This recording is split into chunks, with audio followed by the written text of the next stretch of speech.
ঝিনাইদহের মহেশপুর সীমান্ত দিয়ে অবৈধভাবে ভারতে যাওয়ার সময় নারী শিশু সহ ৪৭ জনকে আটক করেছে বিজিবি। মহেশপুর ৫৮ বিজিবির মিডিয়া সেল স্বাক্ষরিত এক প্রেস বিজ্ঞপ্তিতে এই তথ্য জানানো হয়েছে। ৫৮ বিজিবির বেশ কয়েকটি আভিযানিক দল সুনির্দিষ্ট গোয়েন্দা সংবাদের ভিত্তিতে গত ২৪ ঘণ্টায় মহেশপুর উপজেলার মাটিলা, খোসালপুর, পলিয়ানপুর, বাগাডাঙ্গা, শ্যামকুর এবং লড়াইঘাট সীমান্ত এলাকার বেশ কয়েকটি স্থানে বিশেষ অভিযান পরিচালনা করে। এই বিশেষ অভিযানে সীমান্ত দিয়ে অবৈধভাবে বাংলাদেশ থেকে ভারতে যাওয়ার চেষ্টাকালে সর্বমোট ৪৭ জন বাংলাদেশি নাগরিককে আটক করা হয়েছে।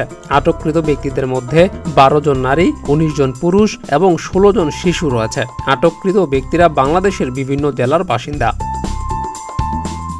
সীমান্ত এলাকার মানুষের বরাত দিয়ে বিজিবি বলছে, এদের অনেকে কাজের সন্ধানে গিয়ে ওপারে প্রতারিত হয়, আবার অনেকে বিভিন্ন মামলার আসামি যারা গা ঢাকা দিতে সীমান্ত পাড়ি দেওয়ার চেষ্টা করে। এছাড়া চোরা কারবারিরা রয়েছে।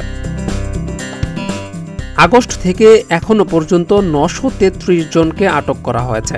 এর মধ্যে ৮৮৫ জন বাংলাদেশি নাগরিক, ২৮ জন ভারতীয় নাগরিক, ২০ জন রোহিঙ্গা নাগরিক রয়েছে বলে জানিয়েছেন মহেশপুর ৫৮ বিজিবির কমান্ডার নাজমুস শহীদ। এছাড়াও আগস্ট থেকে আটককৃত ৯৩৩ জনের মধ্যে একজন প্রাক্তন মন্ত্রী, বেশ কয়েকজন ছাত্রলীগ ক্যাডার, ৩ জন জেল পলাতক আসামি, একজন আনসার বিদ্রোহের সক্রিয় সদস্য, কয়েকজন একাধিক মামলার আসামি এবং একজন ভারতীয় পুলিশ সদস্য রয়েছে বলেও জানিয়েছেন তিনি। জিয়াউর রহমান, প্রতিদিনের বাংলাদেশ।